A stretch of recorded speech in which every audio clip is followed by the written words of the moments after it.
TV9 Bharatvarsh ने सबसे पहले पूरे देश को रामलला की भव्य मूर्ति के दर्शन कराए। टीवी9 आपको घर बैठे बैठे रामलला की अलग अलग तस्वीरों के दर्शन करा रहा है। ये भगवान श्री रामलला की सबसे नई तस्वीर है। बाल्यकाल की इस तस्वीर में भगवान की भंगिमाएं देखकर आप मोहित हो जाएंगे। ये रामलला की मूर्ति के संपूर्ण स्वरूप के दर्शन हैं। इसके अलावा कार्यशाला से आई एक और तस्वीर है जिसमें वो मुकुट, आभूषण, श्रृंगार में दिखाई दे रहे हैं। हालांकि ये तस्वीर गर्भगृह की नहीं है बल्कि कार्यशाला में रखी मूर्ति है। इसके साथ ही रामलला के खुले मुख वाली दिव्य मूर्ति अपने आप में पहले टीवी9 पर दिखी। इसके बाद रामलला के दिव्य भव्य पूर्ण स्वरूप को सबसे पहले देखने का मौका भी आपको इसी चैनल पर मिला। भगवान की मूर्ति की तस्वीरें सामने आने के बाद अयोध्या से लेकर पूरे देश में उत्सव का माहौल है। अब आपको दिखाते हैं कि रामलला की नई मूर्ति को गर्भगृह में कैसे स्थापित करें, आगे किस तरह मूर्ति को आभूषणों से सुसज्जित किया जाए। लगन तुमसे लगा बैठे जो होगा देख। भगवान श्री रामलला का पूर्ण स्वरूप जैसे ही सामने आया, कोई भावुक हो उठा, किसी ने हाथ जोड़ लिए, कोई राम नाम का जयकारा करने लगा। भावुक हो रहे अपने रामलला को देखकर, मतलब ये खुशी के आंसू है, आप मैं बता नहीं जीवन धन्य हुआ कि नहीं? धन्य हो गया, हो गया, हो गया, हो गया, हो गया। अमृत बरस रहा है और जितनी जो आपको लोग प्यारे दिख रहे हैं राम जी के, ये त्रेता युग की जनता है। अपने पूर्ण स्वरूप में रामलला धनुष और तीर से सुसज्जित है। दूसरी तस्वीर में वो खुले मुख के साथ दिव्य, सौम्य, अद्भुत और अलौकिक नजर आ रहे हैं। नींद ना आए रे, चैन ना आए रे, जीवन सारा बीता जाए, राम ना आए रे। अब जरा इन दो तस्वीरों को देखिए। एक तस्वीर में रामलला की मूर्ति पत्थर के एक चौकीनुमा निर्माण पर रखी है, जबकि गर्भगृह में जो मूर्ति रखी है वो सहस्त्र दल कमल पर स्थापित है। दोनों तस्वीरें एक साथ देखने पर आपको अलग अलग लग सकती है। आपके मन में सवाल उठ सकता है कि क्या ये दोनों मूर्ति एक नहीं है। दरअसल ये तस्वीर उस वक्त की है जब मूर्ति कार्यशाला में रखी थी। मूर्ति को पत्थर के एक फ्रेम पर रखा गया था। बाद में जब इसे गर्भगृह में स्थापित किया गया तो फ्रेम को नीचे से हटा दिया गया। कमल दल पर खड़े हुए हैं और विभिन्न प्रकार के जो भगवान के आयुध होते हैं उन सबके साथ में भगवान की दिव्य प्रतिमा है। भगवान के अवतार के साथ में जितने भी भगवान नारायण, आदि नारायण, वेद पुरुष भगवान के अवतार हैं उनके साथ में माधुर्य एकदम मंद मंद मुस्कुराते हुए बहुत बढ़िया दिव्य दर्शन है। भगवान के स्वरूप को मूर्ति रूप में साकार करने वाले मूर्तिकार अरुण योगी राज की पत्नी से हमने कुछ देर पहले बात की। उन्होंने क्या कहा, सुनिए। बहुत खुशी का मौका है और सबको पसंद आया। इसी बात से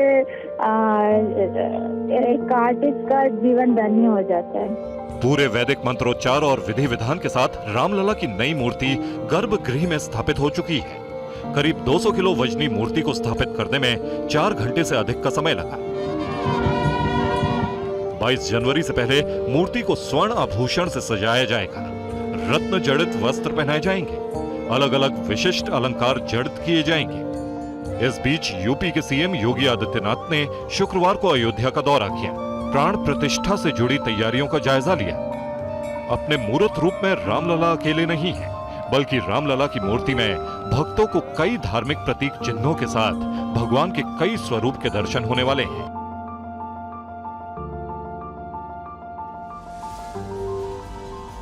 भगवान श्री रामलला के पूर्ण स्वरूप के दर्शन तो आपने कर लिए। अब आपको रामलला की मूर्ति में विराजित भगवान के दूसरे स्वरूप और धार्मिक चिन्हों से परिचित करा। भगवान की मूर्ति की खासियत ही इसे भव्य और दिव्य बनाती है। भगवान श्री रामलला की मूर्ति में सूर्य भगवान, चक्र, गदा,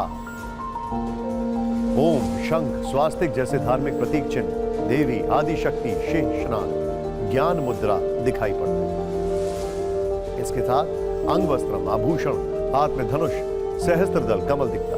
रामलला की मूर्ति में भगवान विष्णु के दशावतारों को भी दिखाया गया। मत्स्य, कूर्म, वराह, नृसिंह, नरसिंह, वामन, परशुराम, राम, कृष्ण, बुद्ध और कल्कि भगवान विष्णु के 10 अवतार मूर्ति में विराजित। इसके अलावा मूर्ति के निचले हिस्से में प्रभु राम के सेवक भगवान वीर हनुमान, जबकि दूसरी तरफ भगवान विष्णु के वाहन करुण। तो रामलला के एक मूर्त स्वरूप में आपको भगवान के कई अवतारों को देखने का सौभाग्य मिलेगा। भगवान श्री रामलला के दिव्य स्वरूप के दर्शन हो चुके हैं। मूर्ति गर्भगृह में विराजमान है। गर्भगृह में लगातार अलग अलग विशेष पूजा अनुष्ठान जारी है। 22 जनवरी को प्राण प्रतिष्ठा से पहले हर दिन राम मंदिर में विशेष पूजा अर्चना हो रही है। आज सुबह गणेश पूजन के साथ अनुष्ठानों की शुरुआत हुई, जो देर शाम तक जारी रही। आज क्या क्या पूजन विधि हुई, हमारे संवाददाता कुमार कुंदन की रिपोर्ट।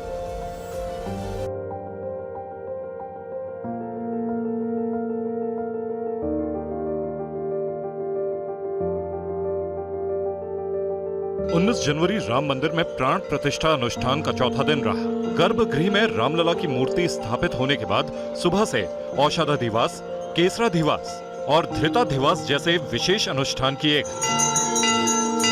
प्राण प्रतिष्ठा के मुख्य यजमान ने सूर्य पूजन भी किया। श्री राम जन्मभूमि तीर्थ क्षेत्र ने जो जानकारी दी, उसके मुताबिक